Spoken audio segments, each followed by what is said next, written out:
Chers amis, je demande toute votre attention.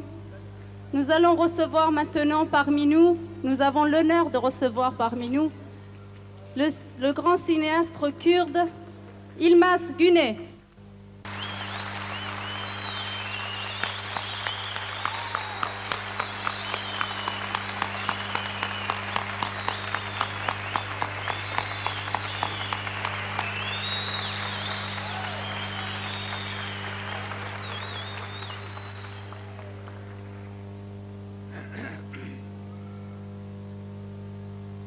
Değerli arkadaşlarım, yol arkadaşlarım ve değerli konuklar, hoş geldiniz. Selam size.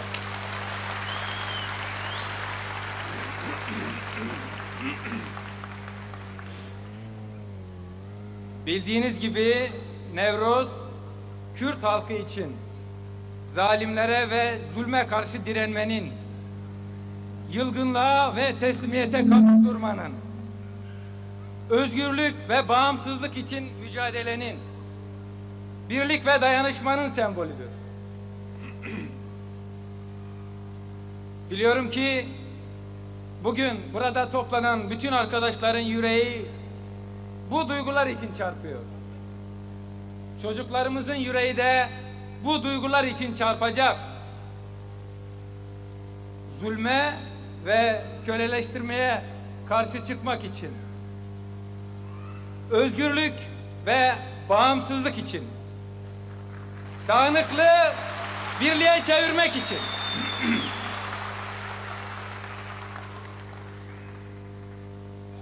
Bugüne kadar bu amaçlar uğruna çok kurban verildi.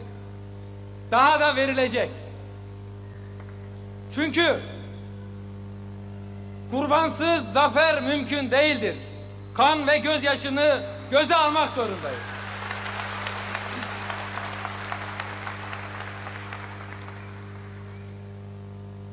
Soruyoruz. Böylesi bir azim ve inatla, böylesi bir inançla dolu yürek susturulabilir mi?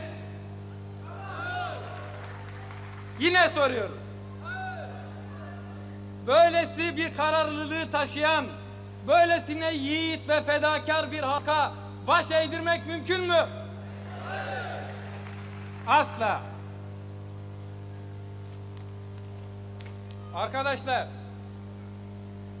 acı, baskı, yoksulluk, kan ve gözyaşı Kürt halkının kaderi değildir.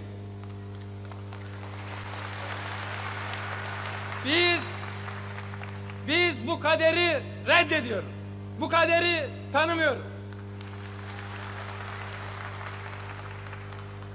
Biz dört bir yandan işgal edilmiş bir sömürge ülkenin çocukları değil, bağımsız, birleşik, özgür bir Kürt ülkesinin, Kürdistan'ın çocukları olmak istiyoruz.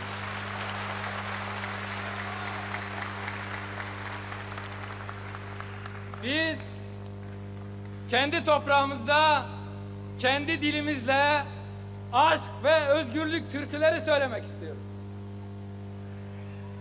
Biz kendi dünyamızı, kendi toprağımızı kendi ellerimizle yoğurmak ve ona yeniden biçim vermek istiyoruz. Ve biz kendi toprağımızda, kendi bayrağımızın altında özgür ve bağımsız olmak istiyoruz.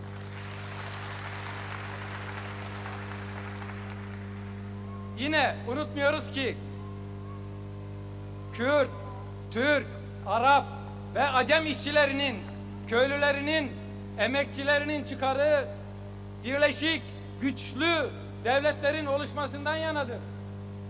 Ancak böyle bir birlik, gönüllü birliğin koşullarının tam yaratılmasıyla mümkündür. Eğer bu yoksa bu bir hayaldir. Bunun için önümüzde bir tek yol var. Gerek kendi içimizde, gerek kendi dışımızda çok yönlü mücadele. Arkadaşlar, bugün Kürdistan'ın çeşitli kesimlerinde, dağlarda, ovalarda, faşist zindanlarda, sömürgecilerin baskı ve zulümlerine karşı dövüşenlerin, dövüşerek ölenlerin amacı da bu. Biz dövüşerek ölenlerin, bu uğurda şehit düşenlerin anısını kalbimizde ve mücadelemizde yaşatıyoruz, yaşatacağız. Ne mutlu onlara ki onlar direnerek öldüler ve bağımsızlık ve özgürlük meşalesinin ateşi oldular. Ne mutlu.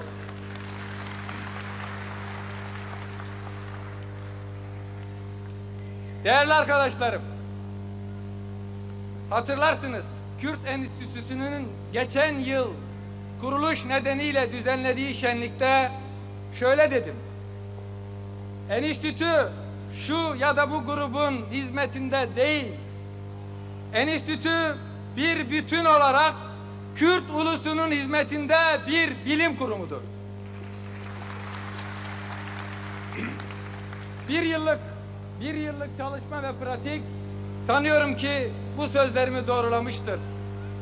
Herkes iyi bilsin ki enstitü bağımsız ve özerk karakterini, demokratik yapısını her şeyin üzerinde tutacak ve koruyacaktır. Hiçbir zaman kısır siyasi çekişmelerin ve polemiklerin tuzağına düşmeyecektir. Sizler de enstitüyü gözünüz gibi korumalı, onun mücadelesinin destekçileri olmalısınız. Arkadaşlarım, enstitü bağımsızlık tohumunun bir filizidir ve bugüne kadar Kürt ulusunun verdiği mücadelenin ürünüdür. Daha da gelişip güçlenmesi sizlerin çabalarına bağlıdır. Enstitü etrafında toplanacağız. Onun önüne koyduğu görevlere gücümüz oranında katkıda bulunacağız. Bileceğiz ki bağımsızlık mücadelesi bir bütündür. Kimi zaman doğruyu ifade eden 2 satırlık bir yazı, bir fikir, kimi zaman kitlelerin yüreğinde ses bulan bir türkünün çığlığı, kimi zaman sazın teline vuran bir mızrap, çoğu zaman atom bombasından daha da güçlüdür.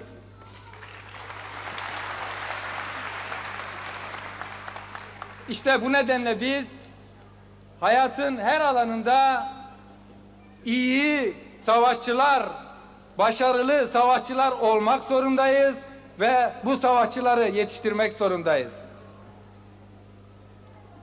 Biz sazımızı çok iyi çalmalıyız. Biz çok iyi türküler söylemeliyiz. Biz çok iyi resimler yapmalıyız. Biz iyi hikayeler, iyi şiirler, güçlü romanlar yazmalıyız. Biz güçlü bilim adamları, diplomatlar, teknisyenler yetiştirmeliyiz. Bizim elimiz hem kalemi, hem makinayı, hem de silahı iyi tutmalıdır. Kimi zaman sazımız silah, kimi zaman silahımız bir saz olmalıdır. Yine biz iyi biliriz ki en iyi türküleri, en doğru sözleri eğer yerinde kullanabilirsek bir kurşun söyler. Arkadaşlar, dağlarımız, ovalarımız ve ırmaklarımız bizi bekliyor. Biz bütün ömrümüzü gurbette geçirip gurbet türküleri söylemek istemiyoruz. Biz yiğitlikleriyle destanlar yazmış bir halkız ve önümüzde duran bütün güçlükleri yenecek azme, kararlılığa ve koşullara sahibiz. Türk, Acem ve Arap devrimci demokratları Kürt ulusunun kendi kaderini tayin hakkının en candan savunucuları olarak bu kavganın bir parçasıdırlar ve ortak düşmana karşı savaşmaktadırlar. Ezilen sınıfların sınıf kardeşliği en güçlü silahlarımızdan biridir. Dost ve düşman herkes bilsin ki kazanacağız. Mutlaka kazanacağız.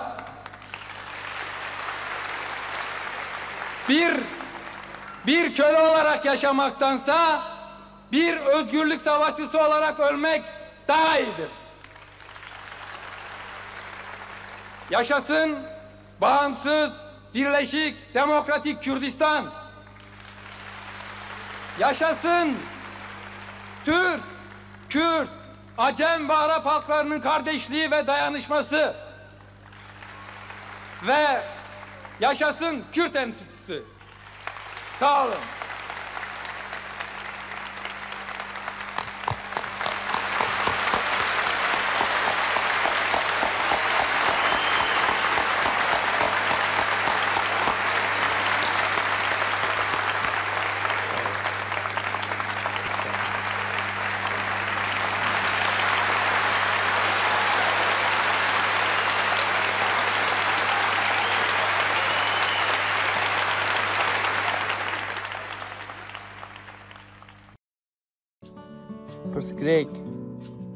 Perskrek. Na, ne perskreke.